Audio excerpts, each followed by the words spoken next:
Okay, so the last lesson of calc. Don't worry about those guys. There's a new list at the bottom. So L'Hopital's rule is used to circumvent, get around, the common indeterminate form 0 over 0 and infinity over infinity when you're finding limits. So if you think back to like the beginning of the course, when we had something that was 0 over 0 or infinity over infinity, and we had to use other rules or factoring or whatever to get around that, to cancel stuff, this is an easier way. Okay, so theorem 1, if it's 0 over 0, suppose that the limit as x approaches a of some function is equal to 0, and the limit as x approaches a of another function, g, is equal to 0. Those functions are both differentiable on an open interval containing a, so like maybe 1 less than a to 1 bigger than a. Assume also that g prime of x, because it's on the bottom, can't equal 0 anywhere other than where x is equal to a. Okay, then if you have the limit of x approaches a of f of x divided by g of x, if you do the derivative of both of those things, the limit will be the same. Okay, same thing goes for infinity. So in both forms of L'Hopital's rule, you differentiate separately the numerator and denominator. So we want to make sure that we don't confuse this rule with a quotient rule for derivatives. Okay, so we're doing the separate derivatives of each. Okay, so the old way to do this factoring, we would say this is the limit as x approaches 2, because when we plug a 2 in, we've got 2 minus 2 equals 0 on the top, and then 2 squared minus 4 is 0 on the bottom. Okay, so we'd have to factor. So we go x minus 2, x minus 2, x plus 2. The x minus 2's would cancel out. And we'd have the limit as x approaches 2 of 1 over x plus 2. Then we could substitute in 1 over 2 plus 2 is 1/4.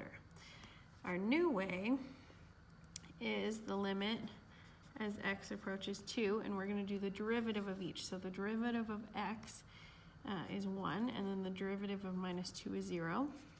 The derivative of x squared is 2x, and then the derivative of negative 4 is also 0. Then we plug the 2 in, and we get 1 over 4, and that's a much quicker path to the same answer. Remember, sine theta over theta, when x is approaching 0 is equal to 1, and this is on your identity sheet. If we do L'Hopital's rule, we're doing the limit as x approaches 0 of the derivative of each of these things with respect to theta. So if we like change these to x's, I feel like people generally like those better. Okay. Also, x is going to 0, not theta. They should be x's to begin with. So you've got the derivative of sine x is cos x, and the derivative of x is 1. If I plug a 0 in, cos 0 over, this is just a 1, so that stays. Cos of 0 is 1, 1 over 1, so we get 1. So that's how we actually know that.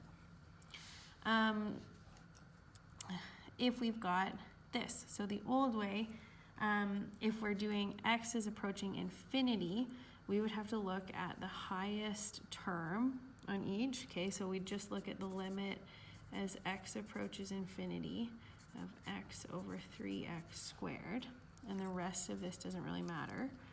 So then when we plug an infinity in, this is going to cancel. So we've got the limit as x approaches infinity of 1 over 3x. 1 divided by 3 infinities, this is essentially 0. Okay. The other way that we can do it now is as x approaches infinity of the derivative of the top, 1. Derivative of the bottom is going to be 6x plus 2. Okay. Again, this isn't going to matter, so we're doing 1 divided by 6 infinities. That's 0. A little bit quicker. Other indeterminate forms that can be solved using this rule include when we've got a 0 times an infinity, or 0 to the power of 0, or 1 to the infinity, or infinity minus infinity, or infinity to the 0. So if you've got something like this where the limit as x approaches 0 from the right, which doesn't matter too much, it's just still a 0 that we're going to plug in, of something like this. So we've got root x times ln x, okay? What we'd have to do is we'd have to rewrite this limit. So if we plug a 0 in, it's going to be root 0 times ln of 0. Ln of 0 is not an actual number. We can't ln 0, so that whole function breaks. But what we can do, what we can figure out for the limit of this, is we can do ln x on the top and then write this as a negative power down below. Okay, so now we're going to do the derivative. So the limit as x approaches 0 of the top and the bottom. So the derivative of ln x is 1 over x. The derivative of x to the negative 1/2 is going to be negative 1/2 x to the negative 3/2. So now we're going to put all of this back in. So we've got, when we simplify this, we've got 1 divided by negative 1/2, so that turns into a negative 2. This is an x to the negative 1. And then this, the fact that it's a negative on the bottom means it would be a positive up top, so x to the 3/2, negative 2. Negative 1 plus 3/2 gives us x to the 1/2, or sorry, positive 1/2. So if I plug a 0 in there now, we've just got negative 2 times 0, so the limit here is 0.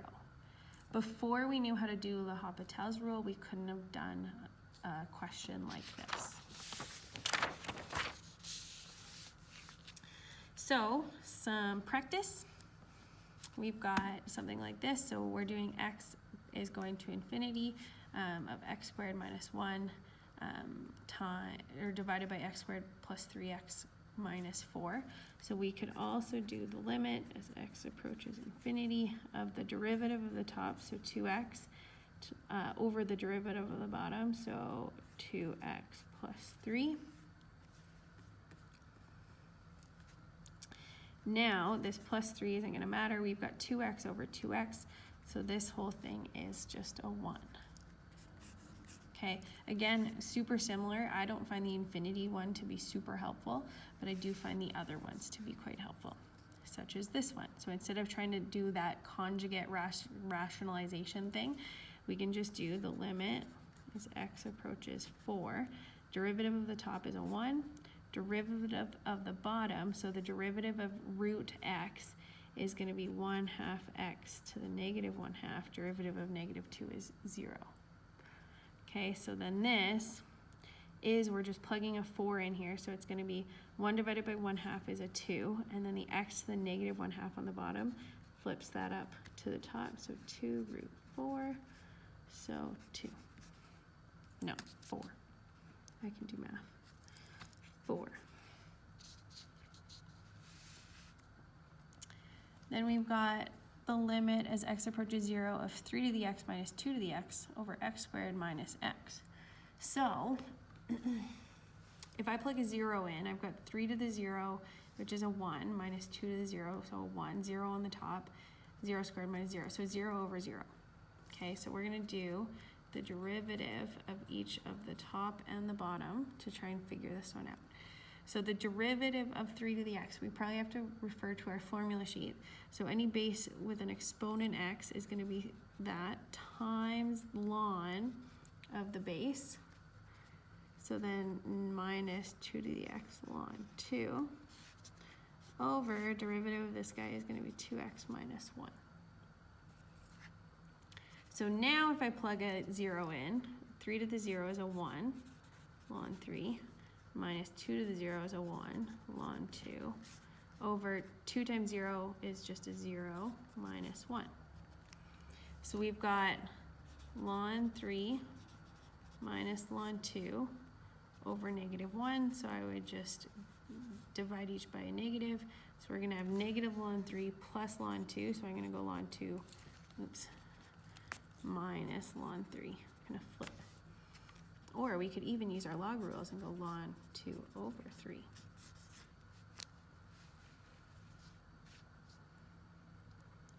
Then the limit as x approaches 0 of x tan x times sine of 3x. Okay, so we're doing the limit the derivative of the top times the derivative of the bottom. This one we're gonna have to use product rule, because this is 2. So the derivative of the first one times the second one, plus the first one times the derivative of the second one. And then for this one, we're gonna have to use chain rule. So the derivative of sine is cos times the derivative of what's inside there. So it's gonna be a 3. So now if I put a 0 in, oh, we didn't actually go through this. Tan of 0 is 0. So this whole thing is gonna be 0 on the top. Sine of 0 is also 0. If we think about those graphically, sine of 0 is 0. Tan of 0 looks like that.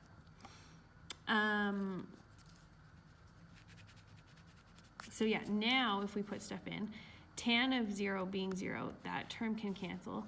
Secant squared of 0 is also 0. But this part on the bottom, cos of 0 is 1 times 3. So we're going to actually have 0 plus 0 over 3. That's a valid answer because it's not 0 over 0 anymore.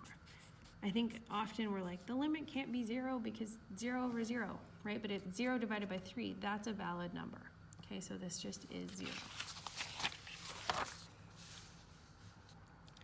Last one, so we've got the limit as x approaches infinity. This one's a tricky one to do infinities with. Never done one like this. We don't know, like, what's the highest power here? So we're gonna do the derivative. We're gonna use our new skills. Okay, so we're gonna do the derivative of the top. So again, you're probably gonna have to refer to your formula sheet. So the derivative of a log is 1 over x times ln of whatever the base was. And then 1 over whatever is being logged times ln of whatever the base was. So now this one is the limit, so x approaches infinity. If I use kiss and flip,